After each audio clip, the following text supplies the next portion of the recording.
പച്ചക്കറികളൊക്കെ നടുവാൻ പറ്റിയ ഏറ്റവും നല്ലൊരു സാഹചര്യമായതുകൊണ്ട് തന്നെ ഞാൻ എൻ്റെ വീട്ടിൻ്റെ വെളിയിൽ മതിൽക്കെട്ടിന് പുറത്ത് കുറച്ച് സ്ഥലം വൃത്തിയാക്കി അവിടെ മണമുള്ള മുളക് നടാനുള്ളൊരു തീരുമാനം എടുത്തു.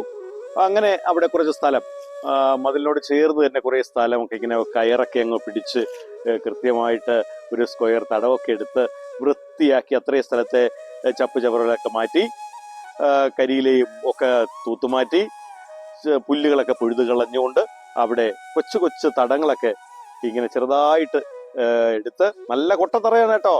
അതുകൊണ്ട് തന്നെ ചെറുതായിട്ടൊക്കെ കുഴിച്ച് വെള്ളമൊക്കെ ഒഴിച്ച് നിർത്തിയിരിക്കുകയാണ്. ഇത്രയും സ്ഥലമുണ്ട്. ഒരു 16 മൂട് മുളക് നടാനുള്ളൊരു സംവിധാനം. 1 2 3 4 5 6 7 8 9 10 11 12 13 14 15 16 കറക്റ്റ് 16 മുളക് നടാനുള്ള സംവിധാനം റെഡിയായിക്കൊണ്ടിരിക്കുകയാണ്. തുടങ്ങിയതേ ഉള്ളൂ. ഇനി വെള്ളം ഒഴിച്ച് ചെറിയ തടമൊക്കെ എടുത്ത് ഇങ്ങനെ നിർത്തിയിരിക്കുകയാണ്. ഇനി അത് കുറച്ചുകൂടി ആഴത്തിലേക്ക് കുഴിച്ചെടുത്ത് കുറച്ച് കരിയിലയിട്ട് കത്തിച്ച് കരിയിലയും ചാണകപ്പൊടിയും കൂടി ഇട്ട് മിക്സ് ചെയ്തിട്ട് മുളകിന്റെ തൈകൾ നടാം. നല്ല എരിവുള്ള നല്ല മണമുള്ള നല്ല ഉണ്ടമുളകിന്റെ കുറച്ച് തൈകൾ കിട്ടിയിട്ടുണ്ട്. നേരത്തെ വിത്ത് പാകി ഞാൻ മുളപ്പിച്ചെടുത്തതാണ്. ഇതാണ് നടാൻ പോകുന്നത്. ഇനി നടിയിലേക്ക് നോക്കൂ. എല്ലാ ഇടങ്ങളിലും ചാണകമൊക്കെ ഇട്ട് റെഡിയാക്കി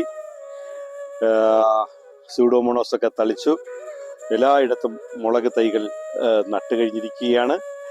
മാത്രമല്ല അതിനൊക്കെ പൊതയൊക്കെ വെച്ചു കൊടുത്തിട്ടുണ്ട്, തണലൊക്കെ വെച്ചു കൊടുത്തിട്ടുണ്ട്. എല്ലാ ചെടികൾക്കും കണ്ടോ, എല്ലാ ചെടികൾക്കും പൊതയൊക്കെ വെച്ചു കൊടുത്ത് അങ്ങനെ മണമുള്ള മുളക്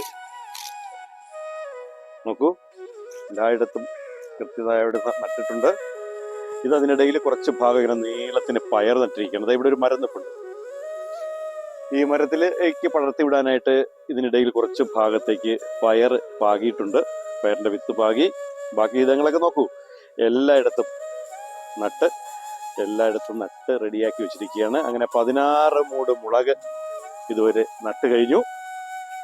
നോക്കൂ, എല്ലാം മണമുള്ള മുളകാണ്. ഒരു മുളക് പാടം എന്ന് നമുക്ക് വിളിക്കാം. ആ രീതിയിൽ മുളകുകളുടെ ഒരു തോട്ടം